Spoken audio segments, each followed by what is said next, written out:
పెద్దపల్లి జిల్లాకు సంబంధించి ఈరోజు ప్రధాన వార్తలు చూసుకున్నట్లయితే మా పెద్దపల్లి జిల్లా కేంద్రంలో ఉన్నటువంటి బీఆర్ఎస్ పార్టీ కార్యాలయంలో మాజీ ఎమ్మెల్యే పుట్ట మధుకర్ మీడియా సమావేశం నిర్వహించారు. ఈ సందర్భంగా మాజీ ఎమ్మెల్యే పుట్ట మధుకర్ మాట్లాడుతూ మంతని ఎమ్మెల్యే శ్రీధర్ బాబు ప్రజల సమస్యల పట్ల ప్రజా సమస్యలు పరిష్కరించాల్సింది పోయి నాటక రాజకీయాలు చేస్తున్నారంటూ కూడా ఆయన ఆరోపించారు.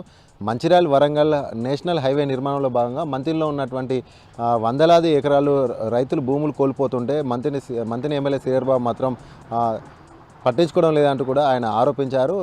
గతంలో కూడా 2023 సంవత్సరంలో కూడా ఇదే శ్రీధర్ బాబు సాక్షాత్తు ప్రధాని నరేంద్ర మోడీ కూడా లేఖ రాసినటువంటి సందర్భం, ప్రధానికి లేఖ రాసినటువంటి లేఖలో కూడా తెలుగులో రాయడం కూడా ఇవన్నీ కూడా ఒక నాటక పరిణామాలే చూపిస్తున్నాయంటూ కూడా ఆయన ఆరోపించారు. 25 లక్షలు చెల్లించాలంటూ రాసినటువంటి మంత్రిని ఎమ్మెల్యే శ్రీధర్ బాబు ఇప్పటికి పట్టించుకోవడం లేదంటూ కూడా ఆయన ధ్వజమెత్తారు. వెంటనే మంత్రిలో హైవే నిర్మాణంలో భూములు కోల్పోతున్నటువంటి రైతులకు ఎకరానికి 50 లక్షలు పరిహారం చెల్లించాలంటూ కూడా ఆయన ప్రభుత్వాన్ని డిమాండ్ చేశారు. అలాగే పెద్దపల్లి జిల్లా కలెక్టర్ కూడా మంత్రి శ్రీధర్ బాబు గారికి చెప్పు చేతిలో ఉన్నట్టుగా వ్యవహరిస్తున్నారు, ఇదంతా కూడా దారుణం అంటూ కూడా ఆయన ధ్వజమెత్తారు. అలాగే నేషనల్ హైవే అథారిటీ అధికారులు కూడా రైతులకు పూర్తి స్థాయిలో న్యాయం చేకూర్చి వారికి కావాల్సినటువంటి తగిన పరిహారం చెల్లించేంత వరకు కూడా భూములు అడుగు పెట్టొద్దంటూ కూడా ఆయన హెచ్చరించారు. వెంటనే ఇలాంటి జిల్లా కలెక్టర్ కావచ్చు, నేషనల్ అథారిటీ అధికారులు కావచ్చు, ప్రజల పట్ల రైతులకు వ్యతిరేకంగా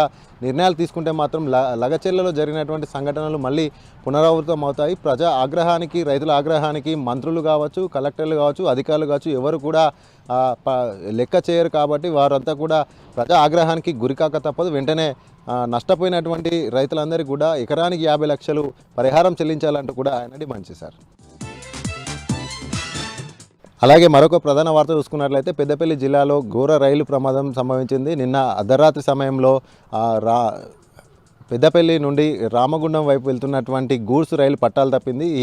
ఈ ప్రమాదంలో 6 బోగీలు పూర్తిగా నేలకొరగగా మరొక 5 బోగీలు పాక్షికంగా నేలకొరగాయి. మొత్తంగా 11 బోగీలు నేలకొరగడంతో పెద్ద ఎత్తున కూడా ధ్వంసం వాటిల్లింది. 2 పట్టాలు కూడా అంటే 2 ఇన్ను అవుట్ అప్ డౌను 2 ట్రాకులు కూడా పూర్తిగా ధ్వంసం కావడంతో రైళ్ల రాకపోకలను కూడా రద్దు చేశారు రైల్వే అధికారులు.